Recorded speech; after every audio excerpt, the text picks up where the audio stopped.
discuss the bill which proposes to amend the Public Premises Eviction of Unauthorized Occupants Act of 1971, which is now named the Public Premises Eviction of Authorized Occupants Amendment Bill 2014. This basically redefines public premises to include companies in which the central or state governments hold 51% share. And this also gives the estate officer powers and capabilities of an estate officer to the Delhi Metro officers. What is surprising, sir, is that during the 15th Lok Sabha, the Ministry of Urban Development, the Standing Committee of Urban Development had gone into this amendment in details. So this was actually done by the previous Lok Sabha, during the 15th Lok Sabha, and there are some interesting observations, recommendations of that committee. Sir, when the government has thought it wise to name institutes of technology which are registered under the Institute of Technology Act 1961, any board of trustees constituted under the Major Port Trusts Act 1963, the Bhakra Management, Punjab Reorganization Act 1966, when all these detailed bodies have been named, what I fail to understand is why have they narrowed down their vision so much that they have just addressed the issue of Delhi Metro. Sir, metros are coming up in Bangalore, coming up in other states. They already have the first metro in Calcutta. So when we are passing a law in the parliament, I think the idea should be that it should be all-encompassing.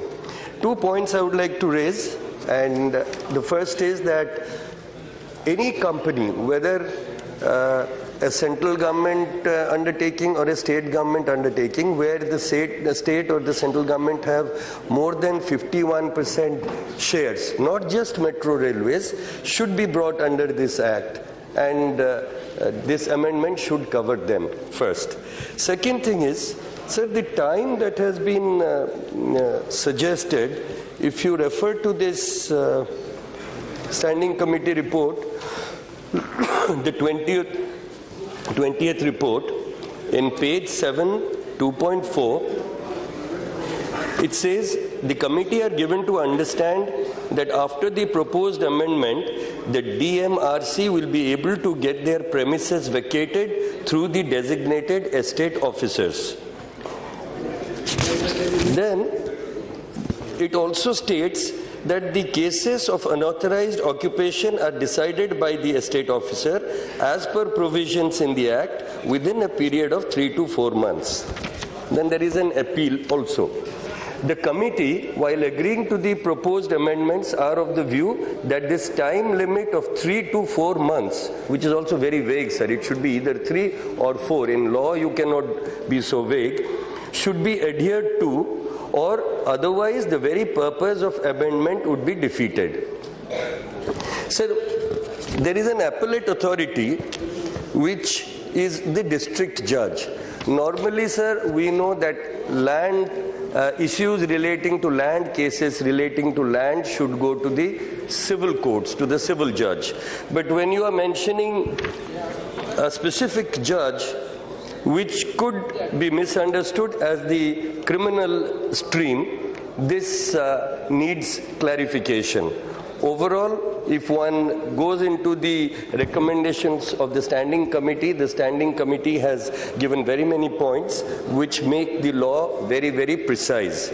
But unfortunately, in the final amendment that has come to this House today, these points do not seem to have been taken into account. The standing committee's recommendations have been more or less on a large format, they have been neglected. I would suggest that the government should go through the recommendations, should rethink on this issue and bring forward another amendment, withdraw this, bring forward another amendment, wherein not only Delhi Metro, but metros from all over the country and companies, institutes, whatever else they have named, they can include that. Wherever government has 51% share, state or central governments, because governments are after all investing public money. So if there are troublemakers, if there are forcible occupants, those who have taken Jabardakal, then it is justified that government should step in, this amendment should be utilized, and it should be all-encompassing. This seems to be an atrophied amendment, and I would suggest the government should have a relook at it. Thank you. Shri B. Vinod Kumar ji.